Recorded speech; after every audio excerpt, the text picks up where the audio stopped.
আর বারাণসী গ্রামের সাথে দোয়া করবেন, কারণ আমরা এটা ম্যাসিভ প্রজেক্ট, এটা কোনো লোন টোন নেই না, নিজস্ব ফ্যামিলির ফান্ড দিয়ে করতেছি, try and support the locals. Tommy ভাই কিন্তু আমি টমি ভাইকে চিনি 2003 সাল থেকে, এটা ভাইয়া আমাকে বলেছেন। ভাইয়ার হোটেলে প্রথম আমি জায়ান্ট সিঙ্গার হিসেবে গেছিলাম লন্ডনে।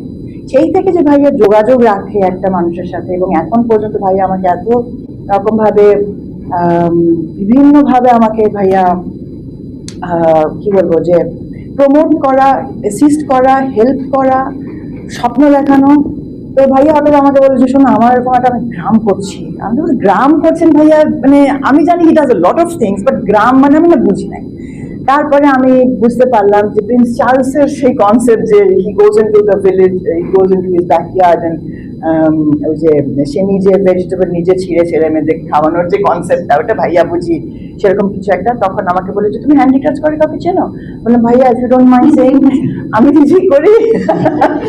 এবং আপনি যেহেতু অনুষ্ঠান করছেন, আমি বেস্ট মানুষটাকে আপনার অনুষ্ঠানে আপনি দাওয়াত দেন, কারণ ফারজানা আপা হলো খনির মতন, মানে আপার কাছে পুরো বাংলাদেশের যত ক্রাফটসম্যান সবার একটা স্ক্যানিং আছে, কে ভালো করছে, কে ভালো করতে পারবে, কে কি করছে, এটা বোধহয় ফারজানা আপা ইজ দ্য বেস্ট পার্সন।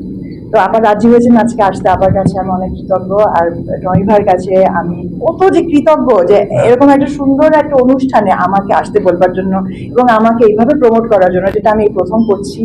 এবং আপনারা ভাইয়েরা যারা মিডিয়ার মানুষ, তাদের সামনে এরকম ভাবে আমার নিজেকে উপস্থাপন করা, এটা আমার জন্য অনেক বড় একটা প্রাপ্তি।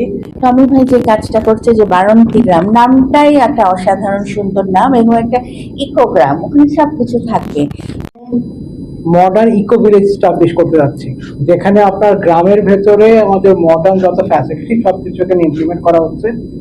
আর আমাদের বর্তমানে যারা জেনারেশন আছে, জেনজি যাকে আমরা বলছি, আমার ছোট ভাই বোন, আপনাদের ছেলে মেয়েরা, তারা আসলে গ্রামের ফ্লেভারটা জানে না। গ্রাম বলতে তারা কি তারা জানে না, অ্যাকচুয়ালি গ্রাম বলে কিছু নেই তাদের কাছে।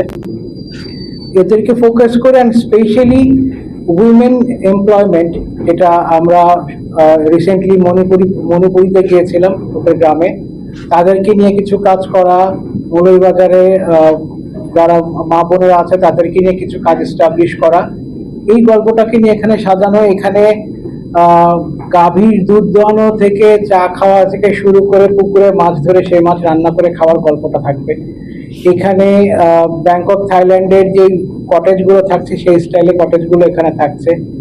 এখানে আমাদের বাসবাবু নামে একটা বাসের ক্যাফে আছে, যেখানে কিনা বাসের ভিতরে বসে আমরা ফুড সার্ভ করার ব্যবস্থা রাখছি। এরকম অসংখ্য গল্প মিলিয়ে আসলে বারাণসী গ্রামের গল্প। আর আমি দেশবাসী এবং আমাদের মিডিয়ার ভাইদের ছুটি জানাতে চাই, আমরা বারাণসী গ্রাম হয়তোবা খুব সুন লঞ্চ করে ফেলছি এবং অপারেশনে চলে আসছি। আপনারা সবাই সাদর আমন্ত্রিত।